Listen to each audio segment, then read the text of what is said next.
Welcome everyone to today's Cultivating Success webinar. Our topic today is composting for small livestock producers. This webinar is supported by the Cultivating Success program, which was established in 2000 by the University of Idaho Extension, Rural Roots, a regional nonprofit organization, and Washington State University Extension, which is now managed in the Food Systems program at WSU. Our presenter today is Mario de Haro Marti, and he is an extension educator in Southern Idaho. And he specializes in livestock systems and composting, and we're really delighted that he can be here. I'm Colette D. Phelps. I'm an area educator in community food systems and one of the leaders of the Cultivating Success Idaho program. I'm located on the Moscow campus in North Idaho. We also have with us today Mackenzie Lawrence. She is going to be providing technical assistance throughout the webinar. So just a couple of quick webinar tips. If you close all of the other programs running on your computer, that could help with the shared bandwidth in your area. If at any time you are having problems with your sound or with the speed of slide transitions, you can type in the chat and you can ask for technical assistance. That way you are going to know if it's on your side or on the side of the presenter. So you can find the chat in the control bar at the bottom of your screen. Throughout the presentation, you can type questions for Mario within the Q&A box. I know sometimes it's a little bit challenging to sort the Q&A box and the chat box, but it is easier for us if you can use the Q&A box for questions about the slide presentations and the content of today's webinar. This webinar is being recorded, and the slide handout and the webinar will be available on the Cultivating Success website, and I will show you where at the end of the webinar. With that, thank you, Mario, for being here today. I'd like to switch the slide presentation over to you.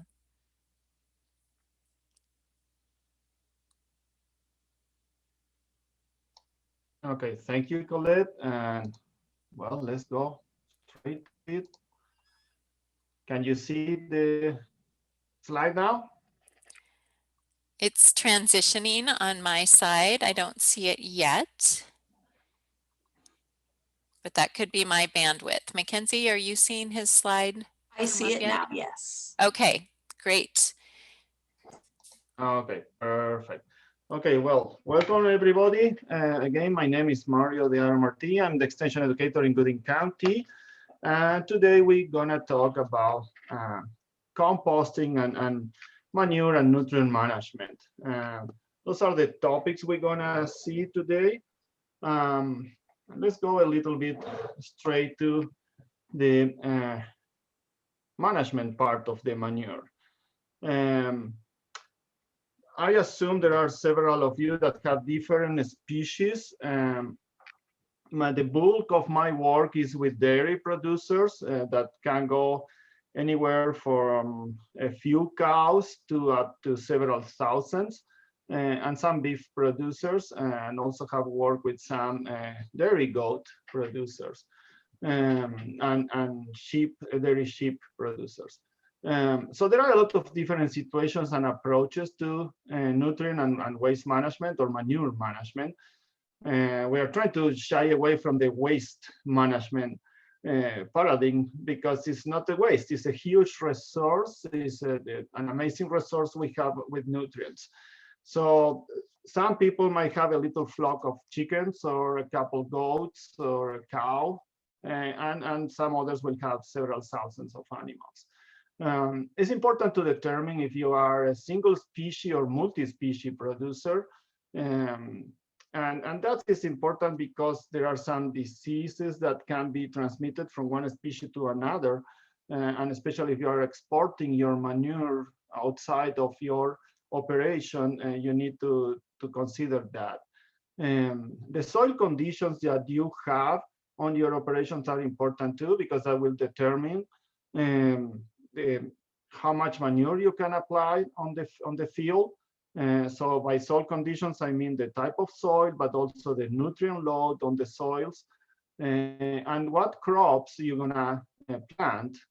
So with that, you can calculate on your nutrient management how those nutrients you're applying with the manure are going to be taken by those crops. What's the capacity of nutrient taking, and what the crops need in case you need to also supplement some other nutrients.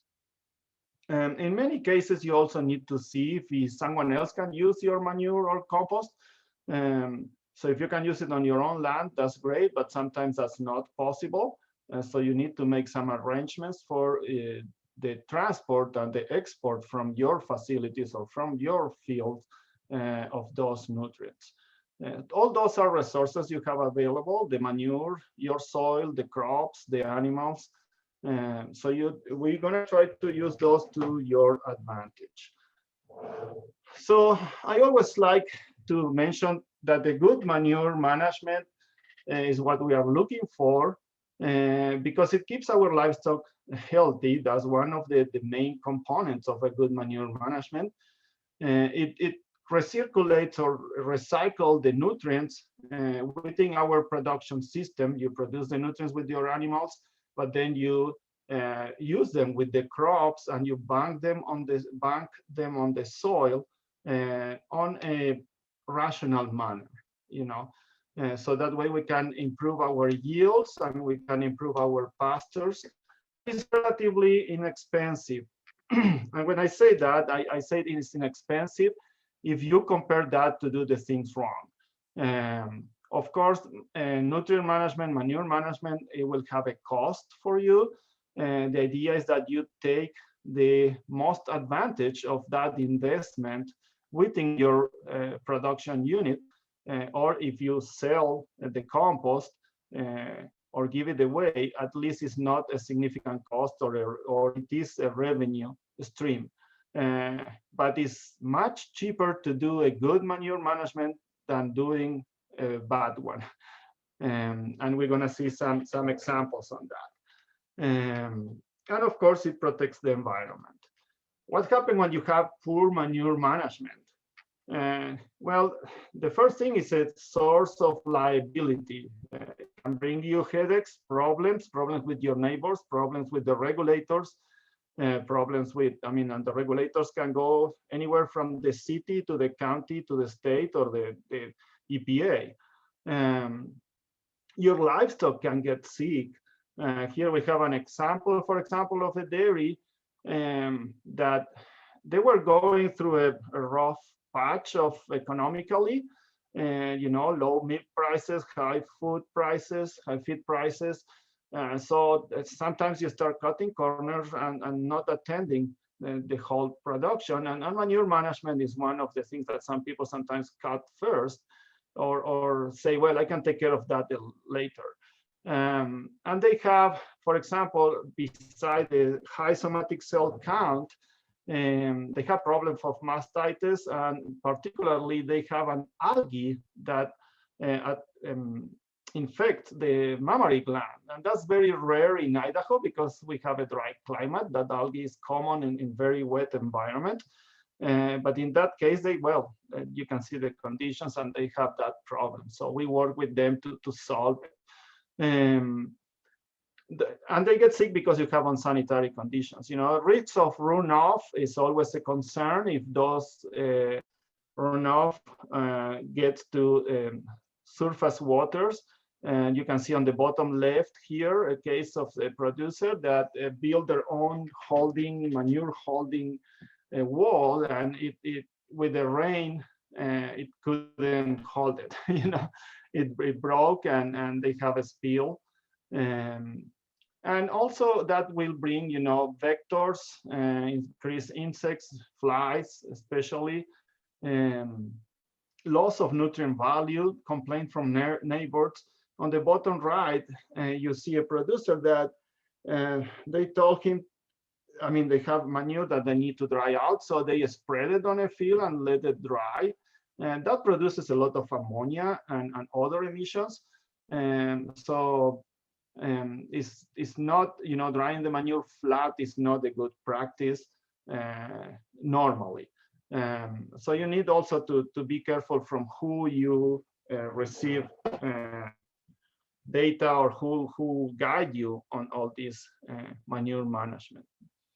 So another thing that people don't realize sometimes, especially when they start with the small animals, small flocks or a small group of animals, is the amount of manure they produce. So the state, for the permit, they count animal units. So basically they give you a permit for so many animal units for your production area. So what is an animal unit? Is 1,000 pounds of any type of animal. So for example, in the case of a lactating dairy cow that weighs 1,400 pounds, that is 1.4 animal units. You have the goat or the sheep there. One chicken will be 0.07 animal units. So and you have how to calculate. You have your number of animals times the animal weight divided by 1,000, and that gives you your animal units. And that's what the state uses to determine the permits. So now, how much manure those animals produce? So there are several publications. Specifically, there are two that I'm sharing with you here, that there are the main publications that we use. The ASAE standard from 2005 is, I would say, one of the most accurate nationwide, most up to date. We are doing some calculations here in Idaho, a little bit more for the west area, especially on dairy and beef, but we haven't actualized those numbers. So this one is the best for dairy, beef, and swine and poultry, some poultry. But if they don't have there all the species. So why we use these? There are two ways to use it. The first one is to see approximately how much manure your animals will produce. And the other one is to have an idea of the nutrients that there are on that manure. With that, we always recommend to do lab analysis on the manure you have, because these values here is used for the manure as feces and urine as excreted by the animal. That is, as it comes from the animal. It doesn't count bedding, it doesn't count production water that you have when you milk or you clean the animals. It's just the manure as it comes from the animal. So it's better to have a lab analysis. After you have several years of lab analysis, you can see how your manure progresses. And that gives you the real value on the nutrients you're gonna apply. So the other one comes from the Midwest Plant Service. It's a little bit older than the ASAE standard, but the values can be used also. This one has more detail on the table. ASAE standard has a bunch of calculations that if you are math inclined, you can use those. If not, you can come to these as a secondary table. And this one have more variation between the, for example, the swine. They have sheep that we use the same value for sheep and goat. And they have two ducks, some things that the other table don't. So let's take an example on the sheep. I highlight here the sheep values. So how much manure 100 sheep or goats will produce during a year? Let's assume that you have them in a corral during the whole year. So what 100 pounds of body weight each, they will produce 4 pounds a day and 0.06 cubic feet. So after a year, you will have 72 tons of manure or 80 cubic yards in volume. And remember, that's just feces and urine, doesn't count your bedding, your waters, etc. So people a little bit get shocked. I did another presentation, a calculation with 2 horses, and people were amazed of the amount of manure that 2 horses produce during a whole year. So those tables help us with these calculations. So now, why composting? Composting is a good waste management method to treat that manure that we have. the first things also I like to define what is composting, what I'm talking about when I talk about compost. I made this definition between two different definitions, and basically it's a controlled process. It's a process that occurs naturally, but in the composting, we control it. And that's the key difference. It's from organic material, so it's what we compost. And at the end, we have a stable humus-rich material. But to me, the key word here also is controlled. If you pile up manure for 2 or 3 years, it will degrade, it will look like compost, but you didn't control anything there. So it will have a lot of weed seeds, it will have patchy nutrient distribution, you have lost a lot of nitrogen if you just pile up the manure there. So it's not a real true composting. When we talk about composting, it's an aerobic process. Some people talk about anaerobic composting. I prefer to call those anaerobic digestion. But the one we talk here is purely aerobic, so it needs air. And it's biologically controlled. These guys, bacteria, fungi, actinomycetes, are the ones that control and drive all the process. Especially on home composting or at the end of the process, you will have also some microorganisms present too. So what are the benefits of the composting? The mean one, I will say, is the volume reduction. Imagine that you have those 80 cubic yards and you can reduce that to 40 cubic yards or less. So that's just by the transportation of that to the fields that you save, it justifies the composting without counting anything else. Also, it's a very good soil conditioning and fertilizer. There are a lot of different microorganisms that they develop during the composting process. It ties the nutrients in a different way that choose the manure. And improve the handling because it's drier. You get rid of most of the water during the composting process that is on the manure. Transported manure is usually about 80% water, so you're transporting water. When you transport compost, you reduce that to around 30% moisture. There is definitely a pathogen destruction, reduction, or inhibition, especially with most of the pathogens from animals, humans, and plants, as well as reduction or total inhibition of seeds, weed seeds. And it's something that you can transport and basically, in some conditions, under some conditions, sell too. I won't say that composting will solve all your problems and it's a rosy enterprise. There are some challenges too. The first one is that it requires management. If you think that you're gonna do compost and don't put some time and money on doing it properly, well, you need to start thinking about that from the beginning. And if you mismanage, your neighbor gonna come and knock on your door because you can have some awful odors coming from a on-farm composting, mismanaged of on-farm composting. You are also dependent on the weather and the climate. We are having a mild winter right now, at least here in southern Idaho. So you see the custom composters are composting right now, which is rare. Usually from end of November until end of February, March, composting is not done. They are just pile up the manure and they start composting later. In places where it rains a lot, you depend on that. Your rainy season also might tamper your composting methods, or the compost at all need to stop. It concentrates nutrients. One of the ideas that compost, you're gonna dilute nutrients. No, you lose nitrogen as ammonia. The phosphorus, potassium, heavy metals if you have them, and salts get concentrated. And then if you want to sell it, you need to market your product. So what about that? What do we need to do compost? Well, organic matter, oxygen, moisture, and the correct carbon to nitrogen ratio. And we're gonna go back a little bit to the carbon to nitrogen ratio. And then the compost generates its own temperature. I won't worry about the pH.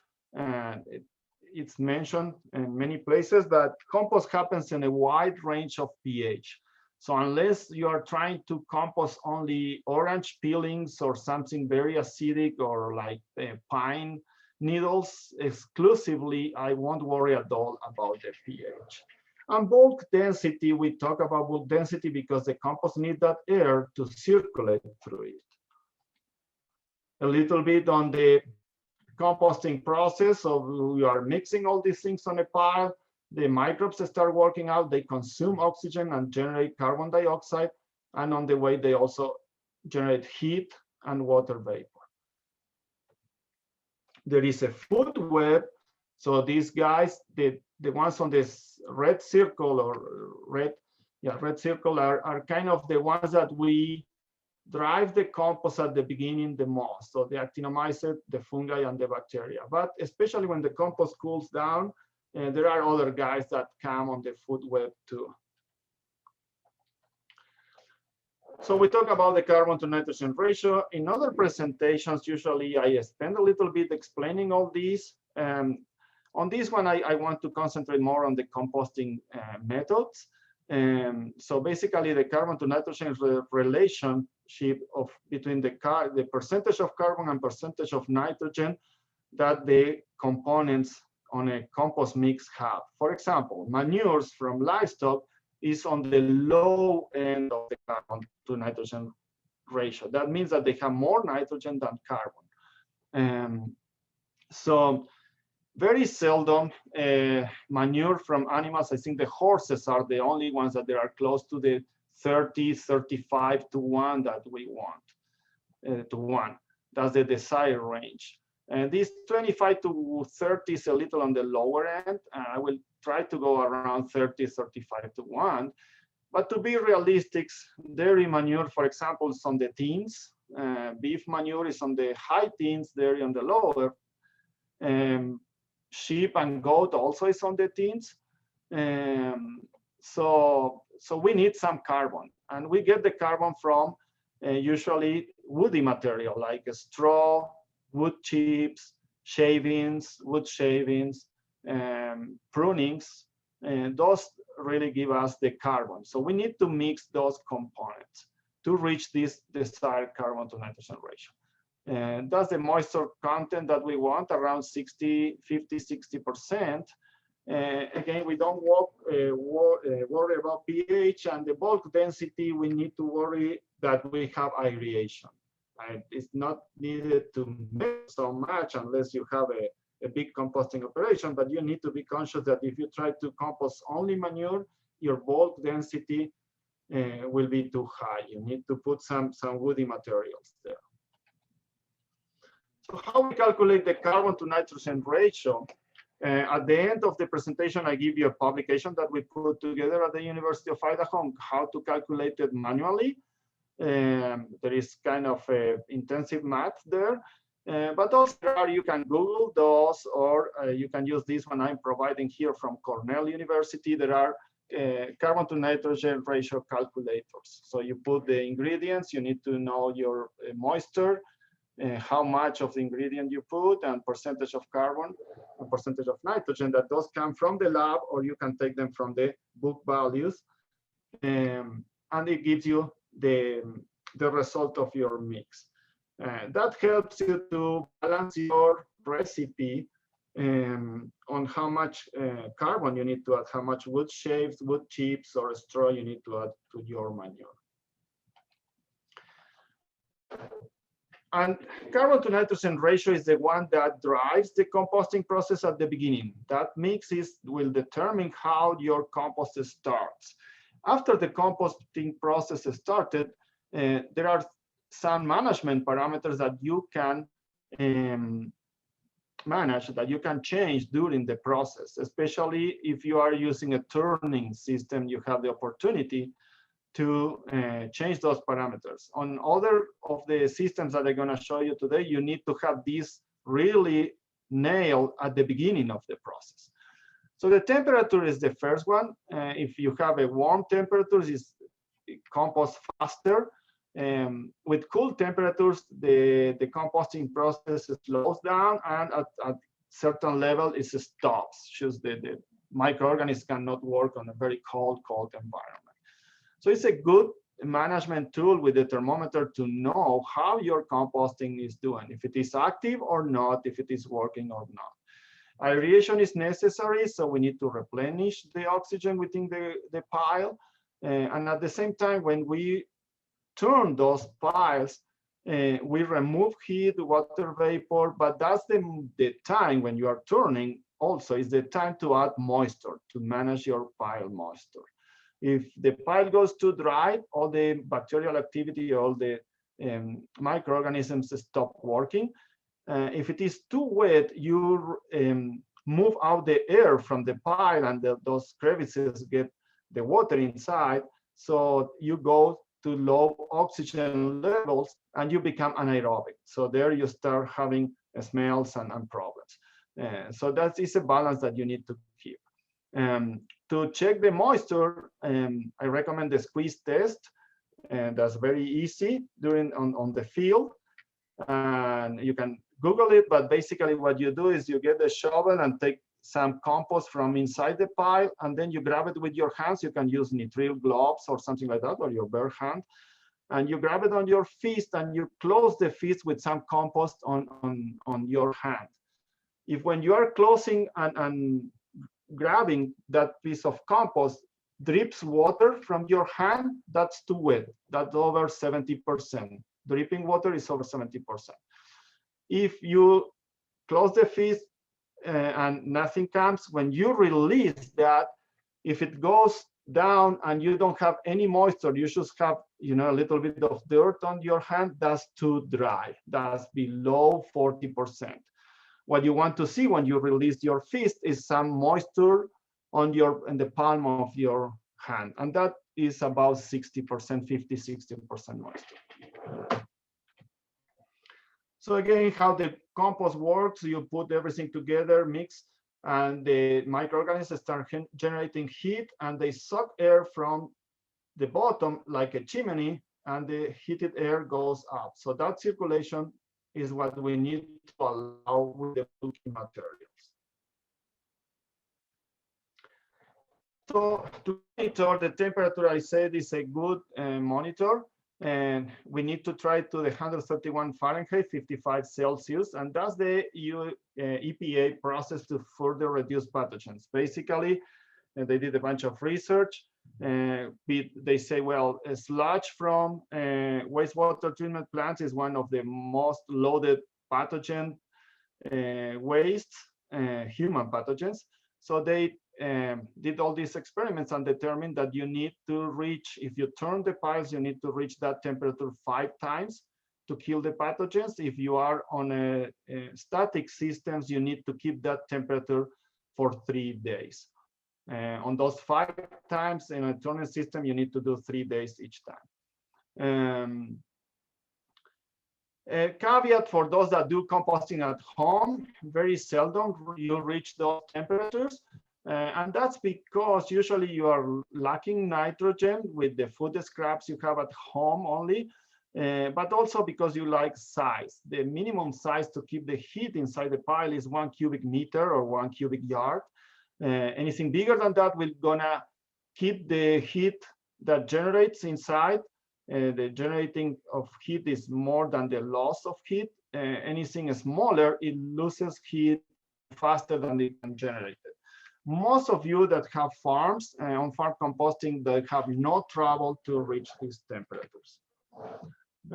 Some of the temperatures you want to pile to be about between 110 to 150. At 145, you kill weed seeds. Most of the weed seeds are killed or inhibited at this temperature. And now, if you have a compost that is very woody, you have a lot of wood chips with your manure or a lot of bedding, you need to be careful when you start going over 160, touching the 170. You need to start cooling that pile either by injecting air or by breaking it up and turn it, because you have the risk of auto-combustion. It's not something you want. So this graph shows those turns, you know, your temperature goes up. When they start going down, you turn, you mix that pile. Those components, those microorganisms have new components around them and they start heating again. And you need to do that on a turning system 5 times, 3 days each time. How you control the temperature? You can use a thermometer. That's the most, I mean, what I recommend. In research, we use sometimes some data loggers and some probes. You can see here, I have the probes with the data loggers, but always I have my thermometer as a backup because this electronic tends to fail. Thermometers, usually they don't fail. You need to calibrate it once a year. And I will say, if you're gonna buy a thermometer, spend a little bit of money and buy a good one. And usually thermometers come like here. The bottom one is shows the thermometer. They are quite fragile. So most of the vendors have also a guard that you need to pay separately, but it worth its weight in gold. You need to buy that guard because it's frustrating to have a thermometer and bend it after 3 uses, and then you toss away $200 for not having a guard. When the compost is done, the compost shouldn't smell really bad. It should have an earthy odor. It should look dark and crumbly, and you shouldn't be able to identify the materials, the original materials that you have on your mix. An exception will be if you are doing mortality composting. Big bones are difficult to break, and those might be on the compost. The workshop or this class is not specifically on mortality composting. It can be done, but it has certain restrictions on the application. So if any one of you is interested on that, contact me and we can talk more about that. Or in the future, we can do a class on mortality composting. This picture at the bottom is what usually you have on your mind, or when people tell you, oh, this is compost, and they show you this nice compost. What you're gonna have on your farm is mostly on the top picture, that actually is a drier, not so brownish color. And that depends also on the amount of carbon you have available. If you have enough carbon to balance that ratio, it's gonna look more like the bottom one. The odor you can have on your compost is ammonia, especially if you don't have enough carbon to balance the ratio. That's a common problem here in southern Idaho. We have a lot of livestock, a lot of dairies, and not enough carbon to balance that equation. So we know we start the composting low in carbon. So that means that we're gonna lose a lot of nitrogen as ammonia, and some of that ammonia remains in the compost. So if you have a pile like the one on the picture, and you shovel a hole on it, you're gonna have that burst of ammonia. And that's the only odor that kind of is acceptable. You need to try to avoid it. In my research, I try usually to, I mean, the control is the regular compost, how they do it here, but on my research, I try to balance the equation as much as possible on the carbon to nitrogen ratio. If you feel any other full odor that is not ammonia, it's not done. We have a question about odor. Yes. And the question is, can compost be fixed if it reaches this, quote, stinky point? Yes, definitely. Definitely. And those are where your parameters that I mentioned before come in play. For example, if it is you are composting, you are 2 weeks into the process and the thing really keeps stinking, something is wrong. So usually is because you have a lot of nitrogen material, so a lot of manure or food waste or something like that. Or some people, for example, add the weight from the cheese plant to the compost, but that thing stinks really fast. So that means that probably you need to add more carbonous material, more straw, more wood chips, more shavings. The other one is that you have gone anaerobic. So you need to turn that pile and replenish the air.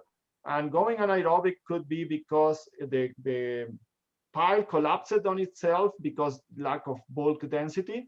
so you need to mix it a little bit more, or because it is too wet. If it is too wet, it's gonna start stink. So you need to mix it to release the moisture out. Make sense? So those are, and I have a troubleshoot at the end that's gonna help you also to target that. But yes, definitely, if you pile stinks after a week or two of composting, there is remediation for that. Great. It Before could, we move on, we have two yes, more quick yes, go questions. ahead. One is it problematic if there's more carbon than you would have in the suggested ratios?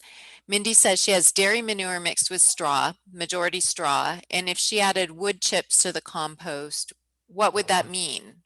It won't break Well, down quickly or be problematic?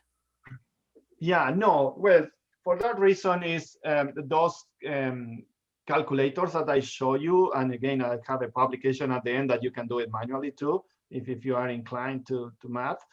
The thing is, the carbon to nitrogen ratio also depends on the amount of carbon that you have on the components. For example, straw is between 60 to 100, depending on what type of straw is, which is considered low.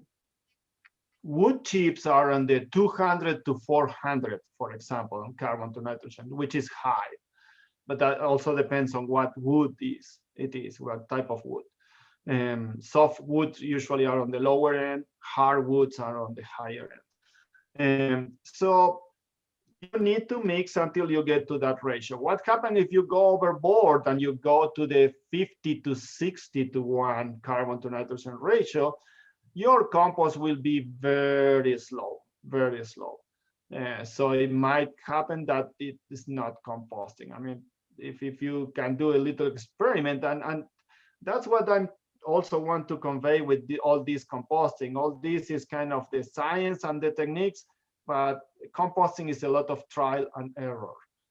You have the concepts, you start, and then you need to try it and solve it on changing on the go. If you carbon to nitrogen ratio is too high, and nothing gonna happen. You're gonna see your carbonous material that is not degrading at all.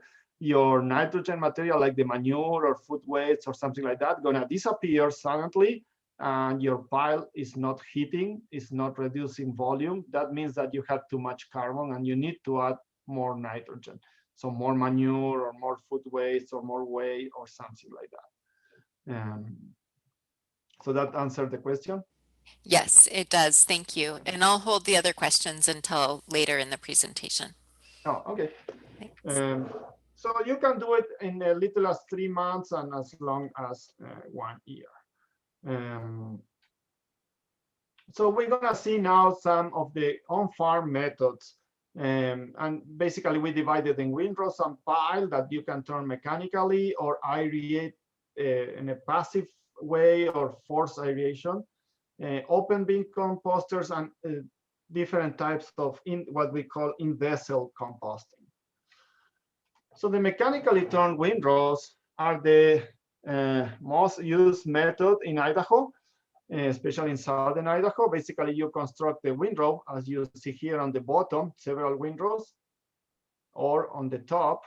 And those can be constructed by the track load. You should, put that one track after the other, or with your little bucket, you form a windrow, a pile that becomes a windrow, and then you turn it by some means. You can turn it with a mechanical compost turner like this on the picture. In this case, it's a pull type. Or you can use a tractor or a front-end loader. So there are many different means to turn it. You see on the top left here, you see a self-driven compost turner. So those are for the guys who have huge operations or do custom composting.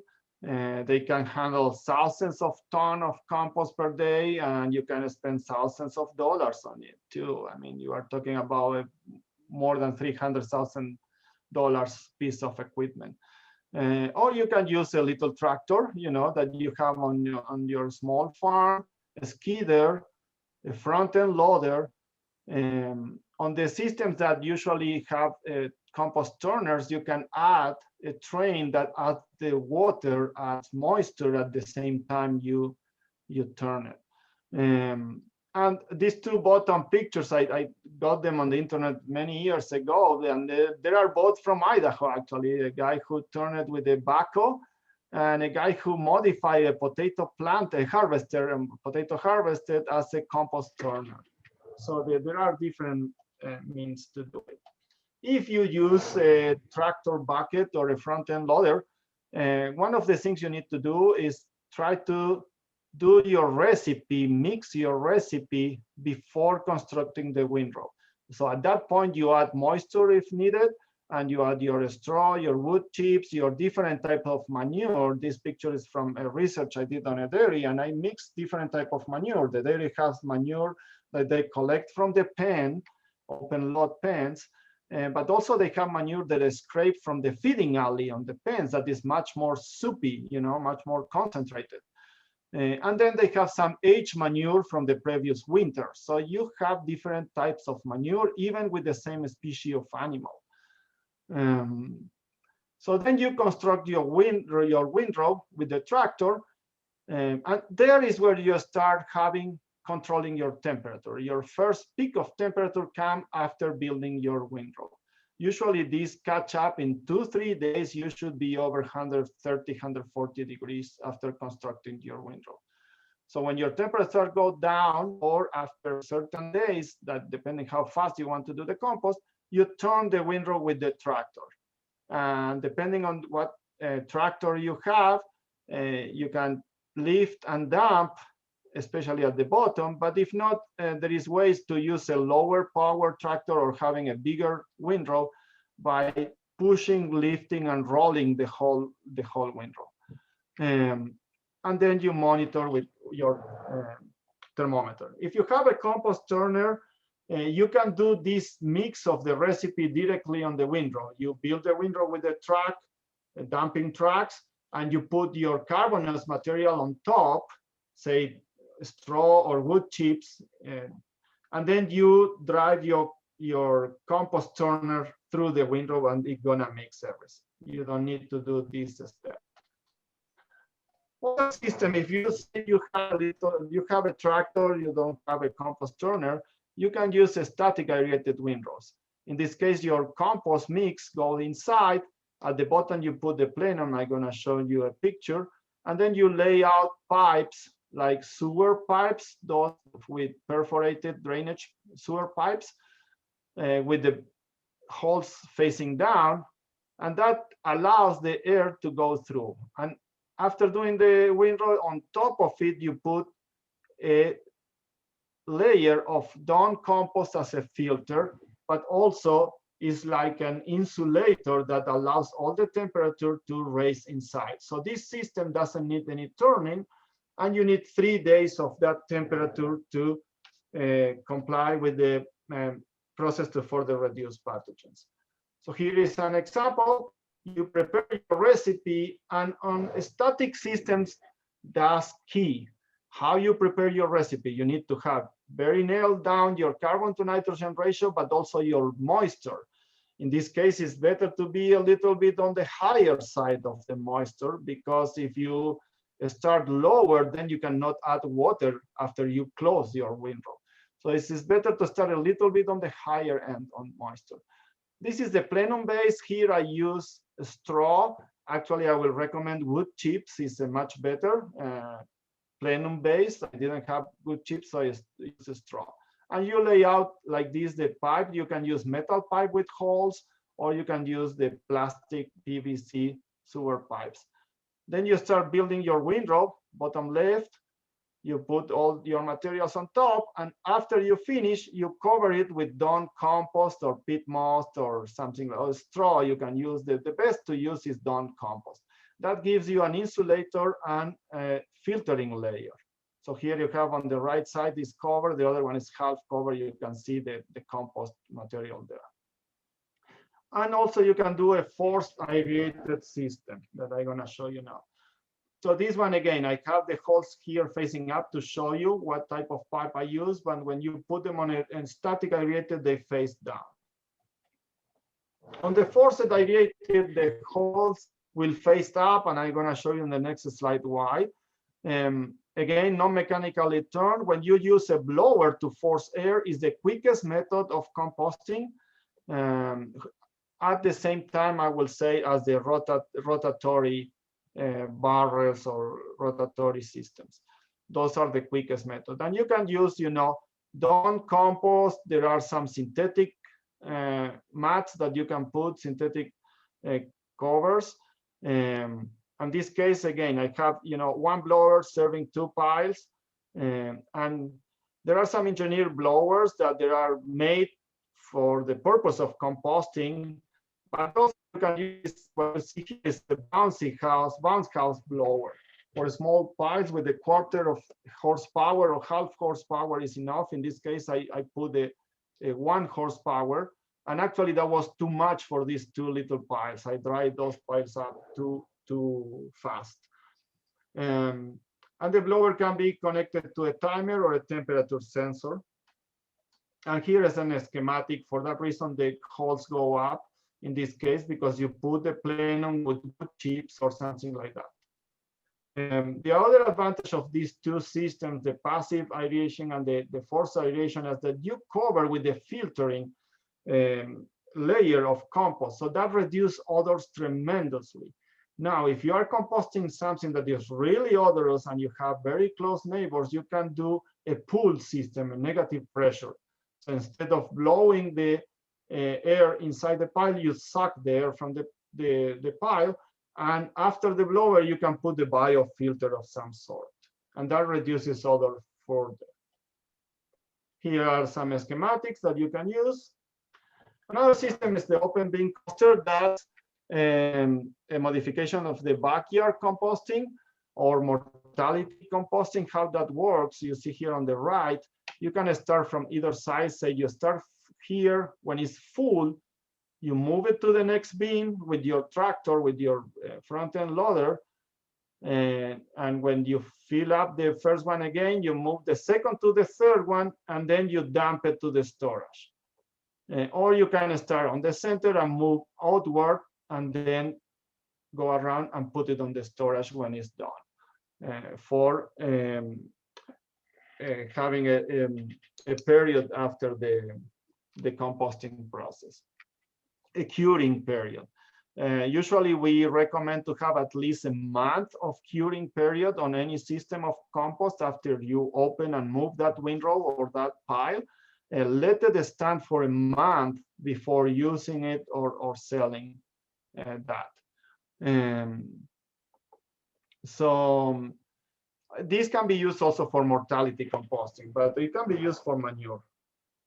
And the good thing is you can size the opening to your machinery. The type of tractor you have, you can size that, those walls. In this case, on the top left, there is O2 Compost. Is a company in Washington that they engineer all this for you. So you can do it yourself, or you can pay someone, some especially people who have a kind of expensive horses. They like to have these type of systems, and they offer, choose the open side or the forced aerated. Some people can repurpose, like on the top, there is a dairy feeding storage. They got a new feeding area, and they repurpose the old feeding storage as a composting site.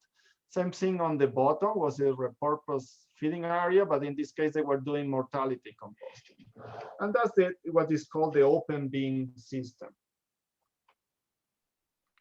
And bin vessel composting, basically on the bin blowers, what you do, you have a plenum, you recreate the plenum with the perforated concrete, or some people use pallets and they put pipes inside, or you can just put the pipe inside the container, the perforated pipe, and you connect the blower.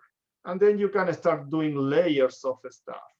So let me show you some examples. Again, here, bottom left, there is this company O2 Compost systems. And these ones, the other 3 is 2 systems that I built here in Southern Idaho. On the top left, you see here inside is the blower.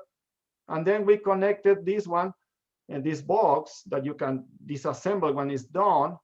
So this at the bottom, those two pipes connect to perforated pipes, and there is a wood chips, a bed of wood chips, and over there they start doing the layers. This was a sheep dairy, so but they also sell lambs.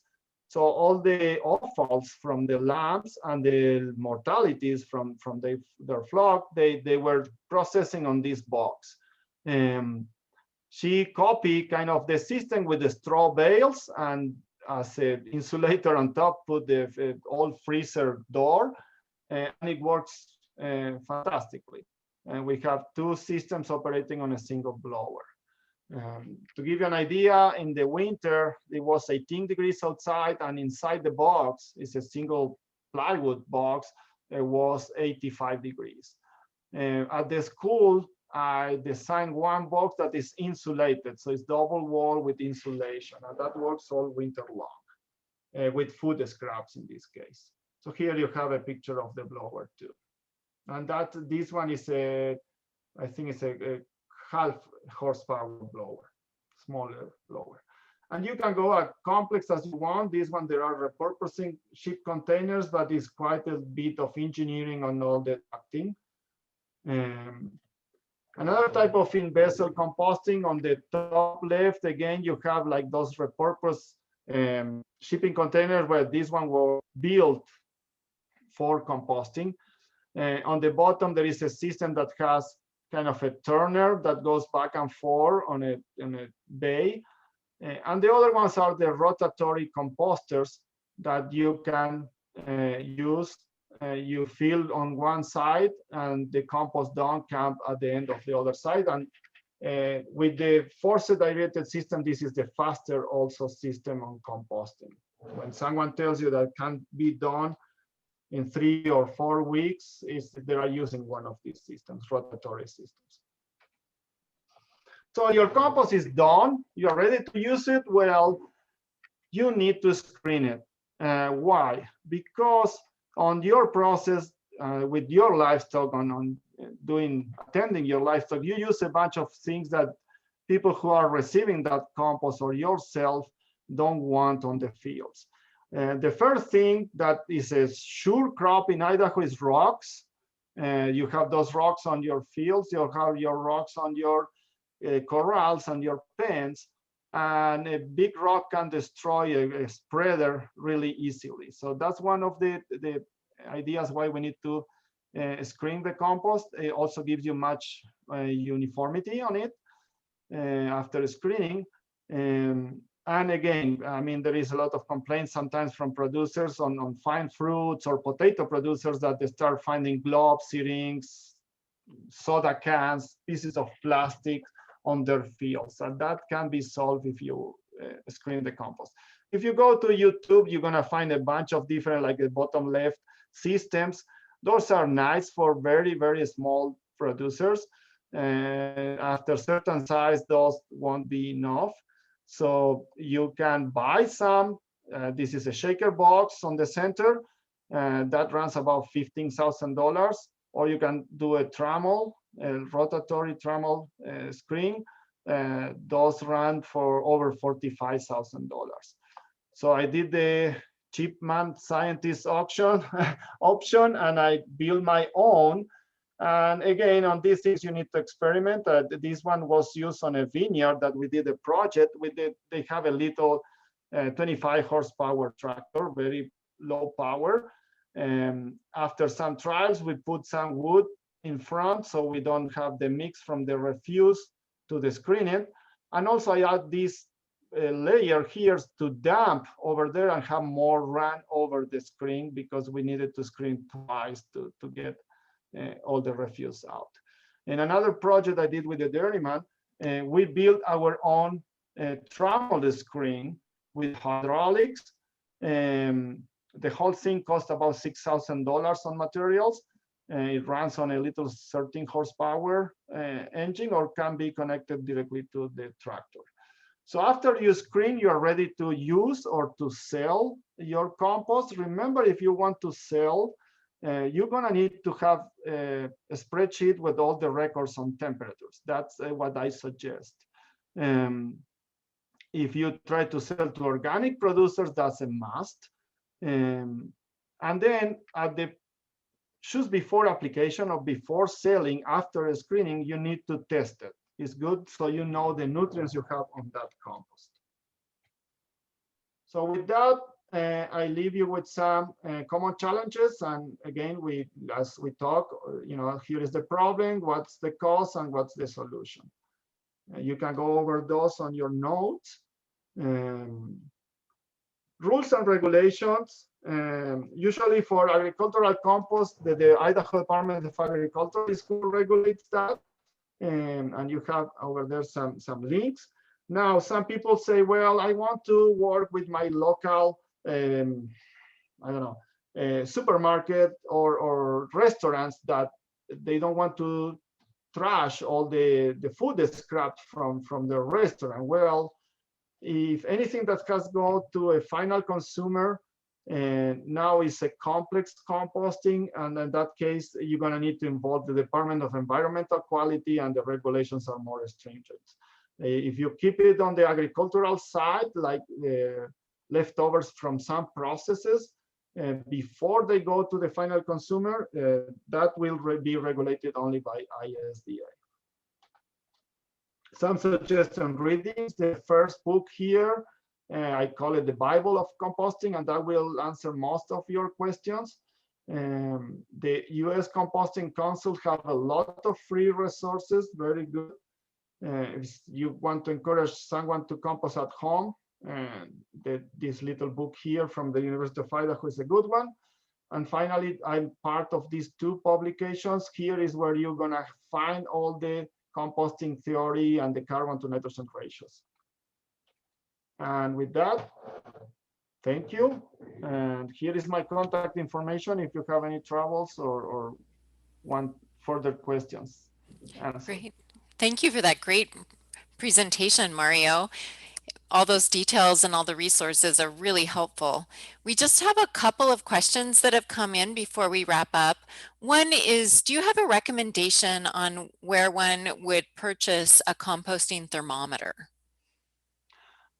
Yes, and again, as with the O2 compost, I know the guys, we do not endorse companies, but I will say that Rio Temp is called Rio Temp. Yeah, it's REOTEMP, riotemp.com, and they have a line of thermometers. And the ones I show you there, I use the 36 inches thermometer. So it's not your regular backyard home thermometer, This is much longer, much bigger, but either brand that you buy the sheet, the protecting case, that they sell that separately. So basically it duplicates the price of your thermometer, but it gives you many years of use. If you try to choose the thermometer, by the third or fourth, or if you are distracted one day, you bend the thermometer and you lose those $200 or $150. Thank you. So definitely. And don't go for, if you go to Amazon, don't go for the cheapest thermometer. I did that on my first years as an extension educator, and it was money tossed to the drain. Thank you. Our last question today is about how long someone should wait before incorporating compost into their vegetable gardens. Well, as I said, after you produce your compost, on one hand, we recommend at least 30 days of curing process. And remember, if you say, well, my compost is done, if you turn it, we recommend the compost to be about 30% moisture. If you turn the compost and it heats up again, it's not done. So wait until it doesn't heat again, and from then, wait 30 days. When to apply it on your garden? A rule of thumb on compost is that it will give you about 10 to 15% of nutrients that your crops need per year. And so for compost, it can be applied directly in the spring at the planting time. You know, if you are using the manures directly on your crops, you need to apply it. It's better to apply it in the fall. Apply the manure in the fall and then put your crop on the spring, because you have those 120 days windows, especially if it is something that you or someone else gonna eat. You know, it is crops for your animals that could be applied also in fall with manure. But I don't know if that answered the question. I mean, compost doesn't give you the nutrients right away. It takes sometimes for the microorganisms to degrade to start making those nutrients available. So, and remember that it's cumulative. So you need to do your nutrient balance. One of the things we find, especially in homeowners, there was a study done with homeowners that added compost to their lawns every year. Their phosphorus was up to the roof. And sometimes that happens with farmers too, if they don't test their soils. Thank you, Mario. I wanted to share one of the comments that just came in the chat. It says, this was the best webinar on the compost subject. And I have to say, this was an incredible webinar. Thank you for sharing all of this information and the resources. I want to encourage everybody on today to please take our post-webinar evaluation. We will provide the results tomorrow, and make sure that you identify what other topics that you would like covered. This year's webinar series, the topics came directly from the evaluations from last year, and where people were telling us what else they wanted to learn. So coming up in February next week, we'll have a webinar on biochar, its properties and potential as an agricultural amendment. And then following that, we'll be talking about vermicomposting, looking particularly at vegetable kitchen scraps and how you can make those into usable compost. Again, thank you so much for being on today. Thank you, Mario, for your presentation. We hope that you have a really great rest of your day and rest of your week. Perhaps Okay, we'll get to well, see you. Thank you, Colette. And again, if anyone has any question on composting, mortality composting, or vermicomposting at the farm level, high, a big vermicomposting production, I'm the guy Great. to help with that. Thank you so much. We appreciate that. What a great resource for our small farms across the state. Okay, thank you. Thank you, everyone. Have a great day.